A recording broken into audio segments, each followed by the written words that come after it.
কাজটা ভালো করে বুঝছো।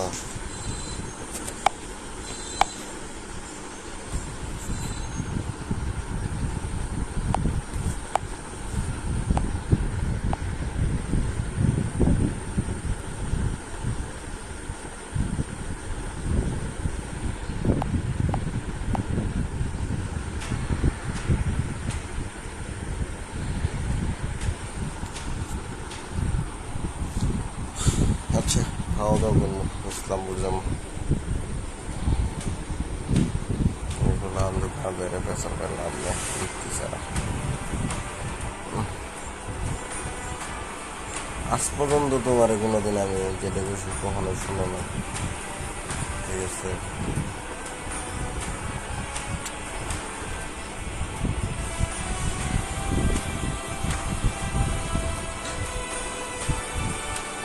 কিন্তু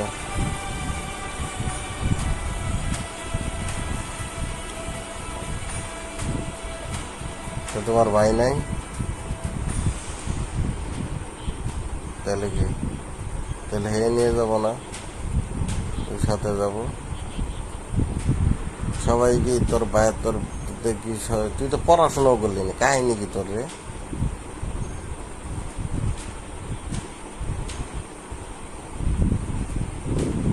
সালাম।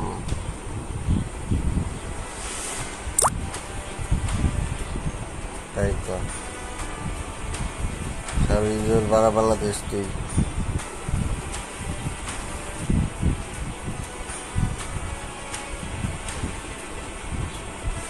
আরে তোর, আরে তুই এবার লোক কিরে ভাই, তোরকে আমি কইছি যে করবে, তোর কইছি আমি। মানুষ বুড়ে বয়সে তোর করে চেষ্টা করে, বাচ্চা কাচ্চা নিয়ে তারা পরীক্ষা দেয়।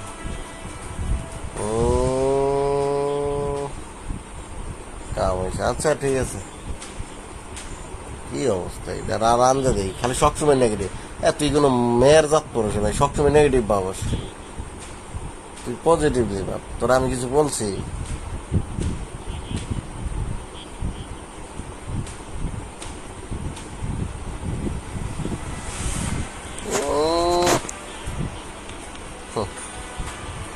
ভাই তুই আমার একদম জায়গা তো ভাই, তোরা তো ফালতু হয়ে গেল চলছে না, ফোনটা রাখতে আনকা ফালতু সেটা চাপ।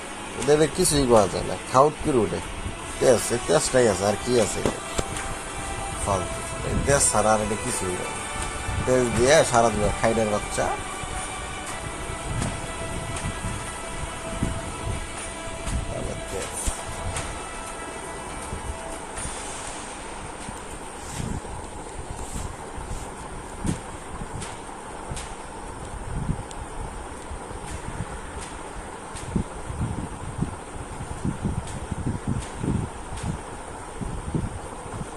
বালের তেজ ছাড়া আর কিছুই নেই।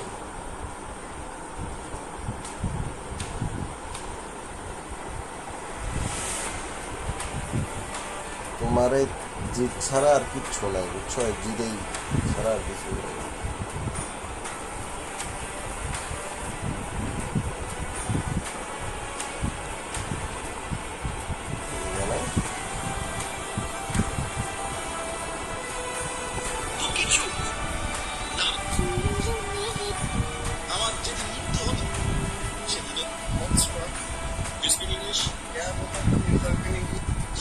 বাংলাদেশের সবচেয়ে সংখ্যাবলম্বী রাজনীতিবিদদের তালিকা করা হলে বাংলাদেশের সবচেয়ে সংখ্যাবলম্বী রাজনীতিবিদদের তালিকা করা হলে ফিপি নূরের নামটা সবার উপরেই থাকবে। বহু ঝড় ঝঞ্ঝা পেরিয়ে নূর আজকের অবস্থানে এসেছেন। আওয়ামী লীগের দুঃশাসনের সময় নূর যতবার ছাত্রলীগ ও পুলিশের হাতে অপদস্থ হয়েছেন, ততবারই ফিরে এসেছেন দ্বিগুণ সাহসে। অনলাইনেও তাকে অপদস্থ করার চেষ্টা করা হতো, তাকে শিবির কর্মী বলে অনলাইনে অপপ্রচার চালানো হতো। বর্তমানে অনেকে তাকে বিকাশের নামে ডাকে। যদিও চাঁদাবাজির টাকায় যাতে না চলা লাগে, সেজন্য তিনি প্রকাশ্যে বিকাশের মাধ্যমে ফান্ড কালেক্ট করেন। বয়স কম হওয়ার কারণে অনেক